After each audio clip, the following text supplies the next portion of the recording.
मेरा नाम डॉक्टर नवदीप सक्सेना है, डायरेक्टर प्रेम रूप yoga and nature cure hospital. आज हम एक विषय पर चर्चा करने वाले हैं, साइकोसोमेटिक डिसीजेस। तो हम इसकी परिभाषा को समझेंगे, इसके होने वाले लक्षण को हम समझेंगे, किस प्रकार हम साइकोसोमेटिक डिसीजेस से निदान पा सकते हैं, इस चीज को आज हम समझेंगे। तो इन पूरी बातों को समझने के लिए आप इस वीडियो को अंत तक जरूर देखें।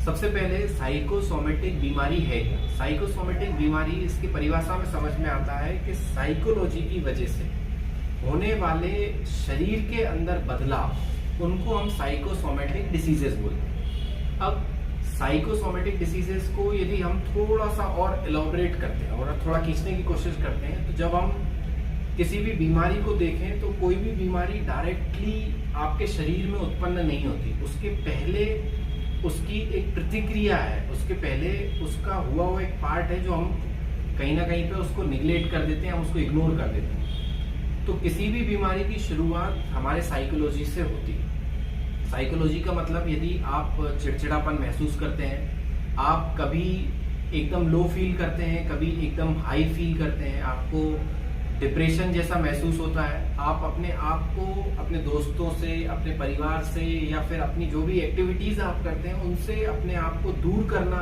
स्टार्ट कर देते हैं। आप एकांत में रहना पसंद करते हैं, किसी से ना बात करते हैं, ना किसी से अपने मन की बात कह पाते हैं। ये सभी सिम्टम्स हैं आने वाली बीमारी के। ये बेसिकली आपके अंदर, शरीर के अंदर हो रहे बदलाव हैं जो आपको एक इंडिकेशन देते हैं कि यही सही समय है जब आप अपने आप को स्वस्थ करने की दिशा में सोचना शुरू कर दें। डिप्रेशन हो, एंजाइटी हो, या फिर कोई भी ऐसी कंडीशन जिसमें आपकी मनोस्थिति जो नॉर्मल व्यक्ति से थोड़ी सी परिवर्तित हो जाती है, वो समझ में कैसे आएगा?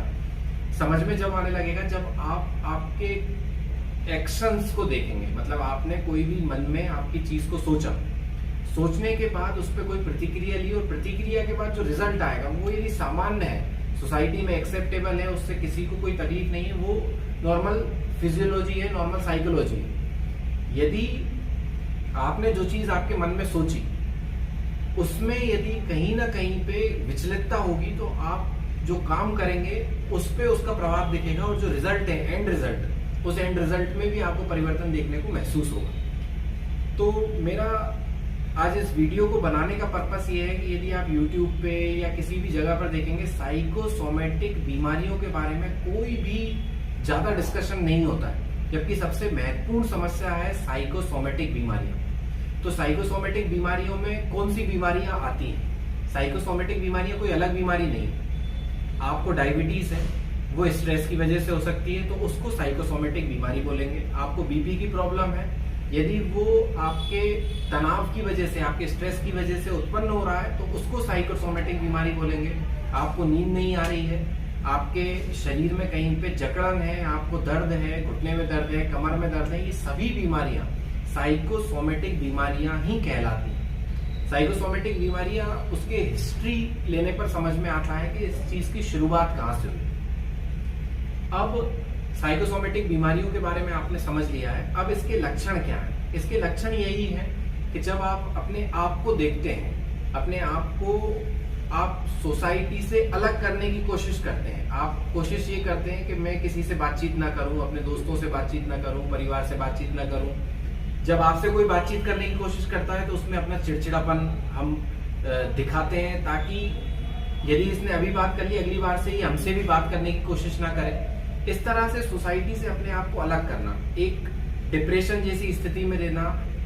यदि किसी ने कुछ बोल दिया तो अति उत्साहित होके, अति उत्तेजित होके उसको उत्तर देना, ये सभी चीजें साइकोलॉजिकल सिम्टम्स हैं। साइकोलॉजिकल सिम्टम्स में मूड स्विंग्स भी होते हैं। मूड स्विंग्स का मतलब ये ह्यूमंस में फिजियोलॉजिकल भी हो सकते हैं। फिजियोलॉजिकल 2-3 कंडीशन में होते हैं। जैसे यदि कोई महिला प्रेग्नेंट है, तो प्रेग्नेंट महिला में मूड स्विंग्स का होना स्वाभाविक है। उसका मेंस्ट्रुएशन का टाइम चल रहा है, तो उस समय पर साइकोलॉजिकल या मूड स्विंग्स का होना सामान्य है। उसका मीनोपोज है, मतलब कि महिला का 50 साल के उम्र का समय, 50 या 40, 45 से 50 साल तक की जो उम्र है, 50 बस साल है, उस वक्त यदि उसको कोई भी मूड स्विंग होते हैं तो वो सामान्य है, लेकिन उस असामान्य वो हर कंडीशन, इनके अलावा जितनी भी कंडीशन में यदि आपको मूड स्विंग्स होते हैं तो वो सब असामान्य है। तो इन सिम्टम्स को हमने देखा। सिम्टम्स के बाद सबसे जो मेन चीज है इसका उपचार या इसकी चिकित्सा पद्धति क्या होना चाहिए।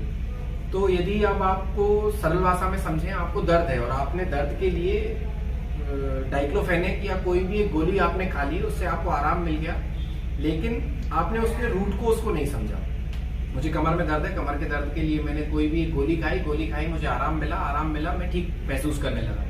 लेकिन जिसका रूट कोज है वो यदि साइकोलॉजिकल है तो आपको उसे बहुत गंभीरता से समझना पड़ेगा, क्योंकि आज वो पीठ के दर्द को लेके आ रहा है, कल वो आपको डायबिटीज भी दे सकता है, कल वो आपको मोटापा भी दे सकता है, वो आपको उच्च रक्तचाप भी दे सकता है, या इसके अलावा विभिन्न बीमारियां हैं जिनमें वो आपको लेकर जा सकता है। तो आपके साइकोलॉजिकल प्रॉब्लम को आपको बहुत गंभीरता से समझना होगा, पहली चीज।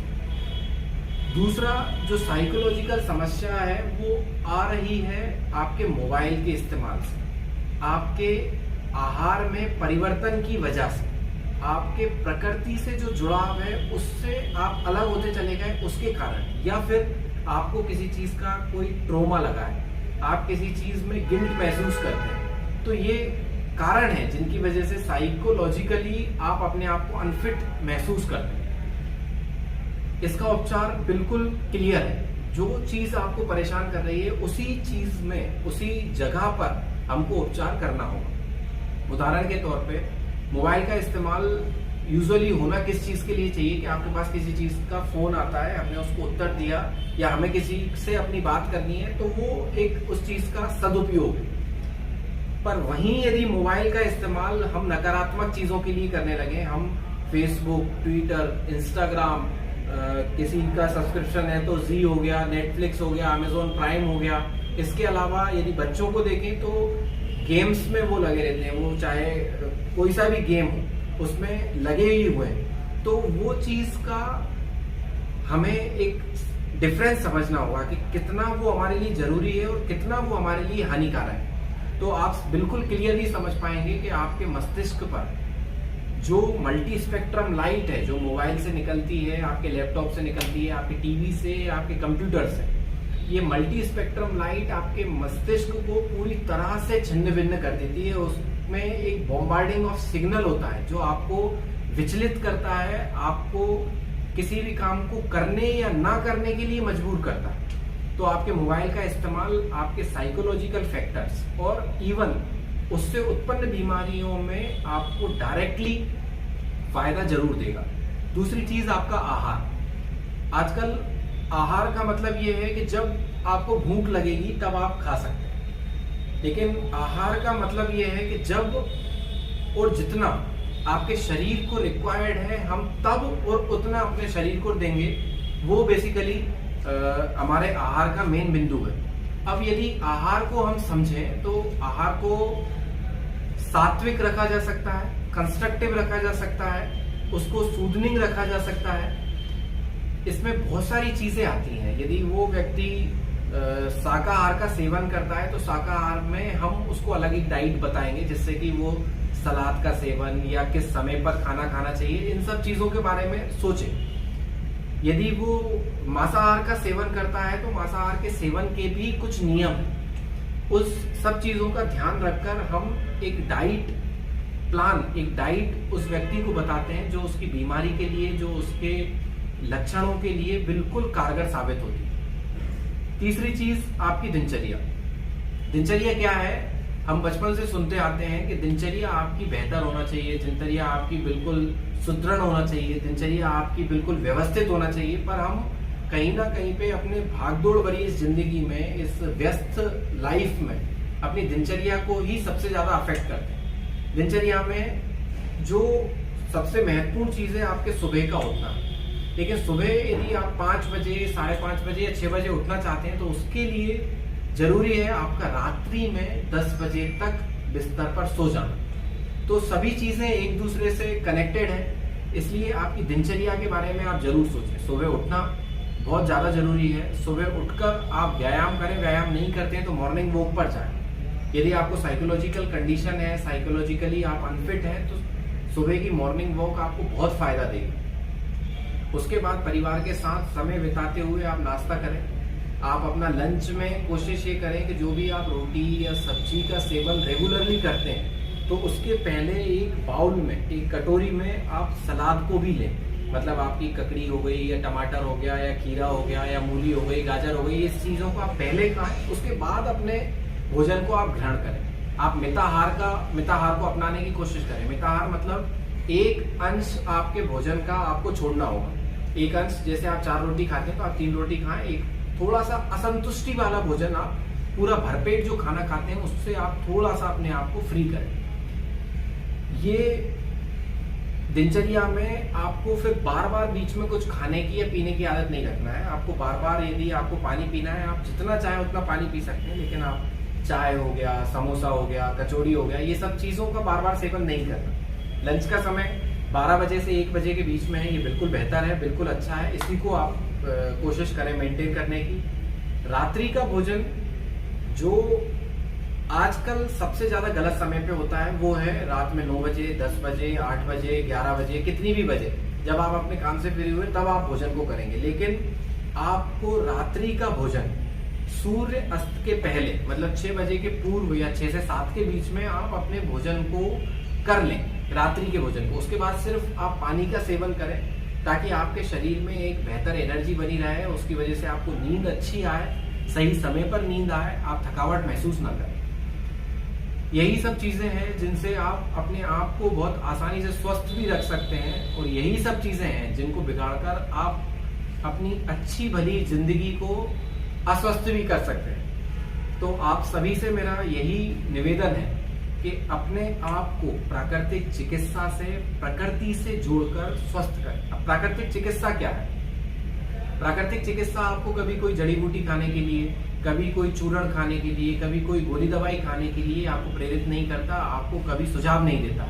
प्राकृतिक चिकित्सा का अर्थ है कि हम प्रकृति में उत्पन्न या प्रकृति में उपलब्ध जो चीजें हैं उन्हीं से आपका उपचार करें। उदाहरण के तौर पर आपका पानी से उपचार किया जा सकता है, आपका आहार से उपचार किया जा सकता है, आपका उपचार किया जा सकता है चुंबकीय चिकित्सा से, आपका उपचार किया जा सकता है क्रोमोथेरेपी से, आपका उपचार किया जा सकता है सूर्य की किरणों से।